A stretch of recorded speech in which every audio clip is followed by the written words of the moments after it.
Sabe aquela pulga atrás da orelha sobre a gestão do condomínio? Aquela sensação de que as contas não fecham? Pois é, o que muitas vezes parece só uma simples desorganização, na verdade pode ser um problema bem mais grave. Vamos mergulhar nisso porque quando o patrimônio de tantas famílias está em jogo, todo cuidado é pouco. Olha, normalmente o problema começa assim, de leve. Os meses vão passando e nada daqueles balancetes mensais, que deveriam ser algo básico, aparecerem. Uma situação conhecida, talvez, esse costuma ser o primeiríssimo sinal de alerta, a primeira bandeira vermelha. Aí a coisa piora um pouco. A desconfiança aumenta quando a transparência é de fato negada. Alguém pede para ver os extratos da conta do condomínio e houve uma desculpa ou o pedido é simplesmente ignorado. Essa mania de esconder informação é o que realmente começa a criar um muro de desconfiança quase impossível de derrubar. E para fechar esse trio de problemas, vem a postura, né? Aquele tipo de síndico que toma todas as decisões sozinho, não escuta ninguém e, no fundo, age como se fosse o dono de um patrimônio que, na verdade, é de todo mundo. É o jeito clássico de agir de quem tem algo a esconder. Ok, chegamos na pergunta que vale ouro. Será que tudo isso é só incompetência? Uma simples má gestão? Ou será que o buraco é bem mais embaixo e estamos falando do exercício ilegal de uma profissão? Uma atividade técnica feita por quem não pode? Vamos agora entrar na parte da lei, porque é aqui que a conversa fica séria. É importantíssimo entender de uma vez por todas, prestar contas da gestão de um condomínio não é uma gentileza, não é um favor, é uma obrigação, está na lei. E a lei não deixa margem para dúvida. O nosso Código Civil, lá no artigo 1348, é taxativo. Diz com todas as letras que o síndico deve prestar contas. Não é uma sugestão, não é quando der, é um dever, uma responsabilidade inerente ao cargo. Ponto final. Tá, e o que acontece se esse dever não for cumprido? Bom, o artigo seguinte, o 1349, responde. Ele é ainda mais direto. A falta de prestação de contas ou qualquer irregularidade grave são motivos claros para a destituição do síndico. A consequência é séria e pode ser imediata. Agora a gente vai entrar no ponto-chave, a grande revelação que a maioria das pessoas simplesmente não sabe. Existe um detalhe sobre o síndico profissional que, olha, muda tudo.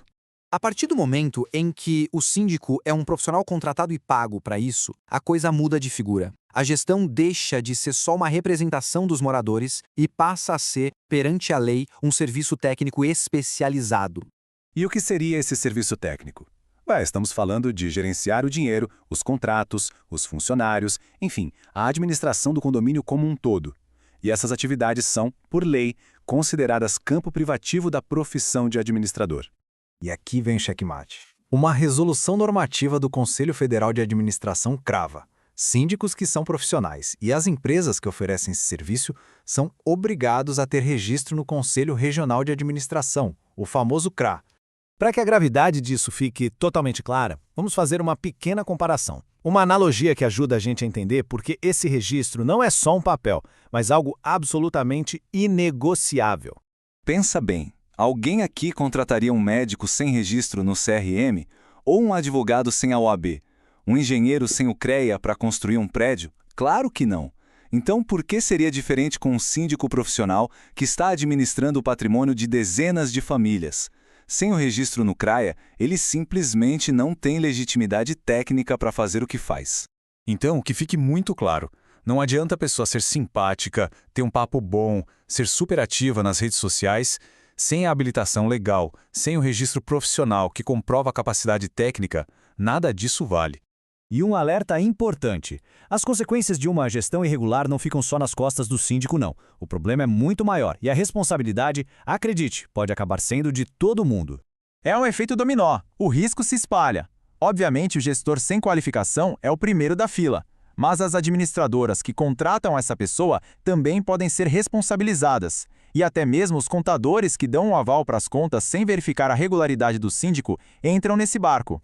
A mensagem é bem direta. Fechar os olhos para o problema não livra ninguém da responsabilidade. A omissão, nesse caso, cria uma corresponsabilidade. Isso pode trazer problemas legais e financeiros para muita gente. Beleza, já deu para entender o tamanho do problema. Mas e agora? O que fazer? Vamos para a parte prática, então.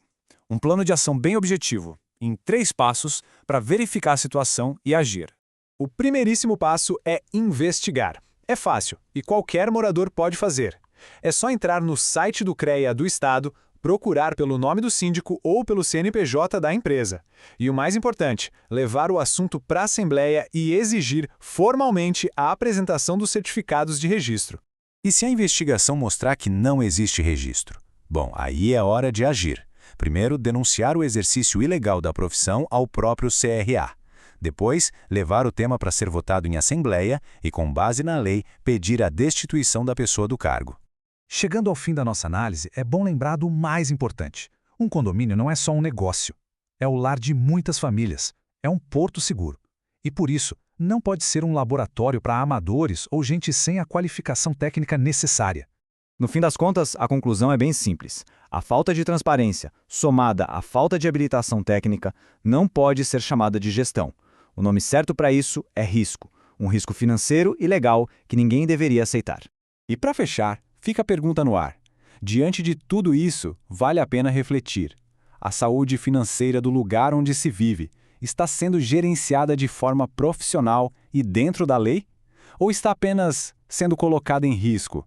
A resposta para essa pergunta pode mudar o futuro de um condomínio inteiro.